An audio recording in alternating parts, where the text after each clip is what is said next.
इस वीडियो में आप सभी का स्वागत है। तो बहुत रोचक और रहस्यपूर्ण प्रसंग लेकर के हम लोग आए हैं और यह चर्चा उस समय की है जब दशरथ जी की तीनों पत्नियां गर्भवती थीं और भगवान श्री राम बहुत छोटे थे। उस समय चूँकि वशिष्ठ जी इनके गुरु थे, उन्हीं महर्षि वशिष्ठ के यहाँ भगवान दुर्वासा, जो दुर्वासा ऋषि बहुत क्रोधित माने जाते हैं, वही दुर्वासा जी कुछ दिन के लिए सत्संग के लिए आए हुए थे, वशिष्ठ जी के साथ रुके हुए थे।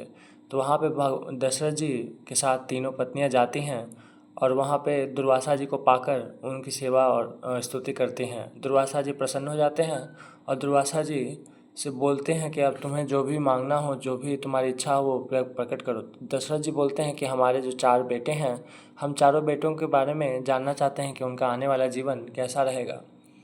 तो भगवान श्री राम को छोड़ कर के बाकी तीनों का सफल जीवन वृत्तांत तो बता दिया, लेकिन भगवान श्री राम का पूरा जीवन करुण रस प्रधान रहेगा ऐसा जब सुना उन्होंने, तो दशरथ जी को अपार कष्ट हुआ, क्योंकि वो सुने कि उनको वनवास होगा, फिर स्त्री का वियोग होगा और सुख नहीं रहेगा कोई भी, और राज्य भी नहीं रहेगा, बहुत जल्दी सरयू में प्राण त्याग करके चले जाएंगे।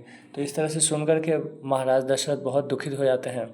वे पूछते हैं कि ऐसा विशेष कारण, सबसे प्रिय तो मुझे भगवान श्री राम ही हैं, ज्येष्ठ पुत्र राम मुझे सबसे प्रिय हैं, और उन्हीं का ऐसा भाग्य क्यों है। तो दुर्वासा जी इस रहस्य का उद्घाटन करते हैं। उस समय जो महामंत्री हैं दशरथ जी के, वे भी वहीं पे थे।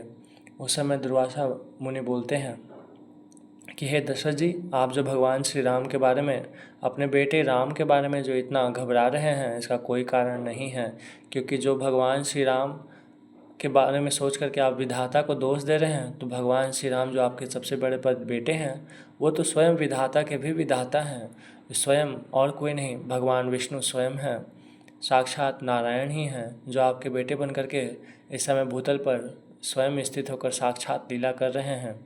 वही भगवान विष्णु अपनी मर्जी से आपके बेटे बन करके इस धरामंडल पर आए हैं और देवताओं की प्रार्थना पर उन्होंने यह अवतार लिया है।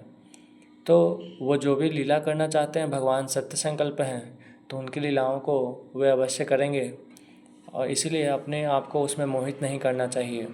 यह सुनकर के सबों को बहुत आश्चर्य होता है और सब भगवान विष्णु स्वयं श्री राम के रूप में आए हैं, ऐसा जानने के बाद भगवान श्री राम के प्रति सबका प्रेम, आदर्श और आदर बहुत ज़्यादा बढ़ जाता है। तो यह एक रहस्यपूर्ण प्रसंग श्रीमद् वाल्मीकि रामायण से हमने आपके सामने प्रस्तुत किया। आगे आने वाले वीडियोज़ में भगवान श्री राम के भगवत स्वरूप को दर्शाने वाले प्रसंगों को और अधिक आपके सामने लाएंगे। तब तक के लिए जय श्रीमन्नारायण। श्रीमते रामानुजाय नमः।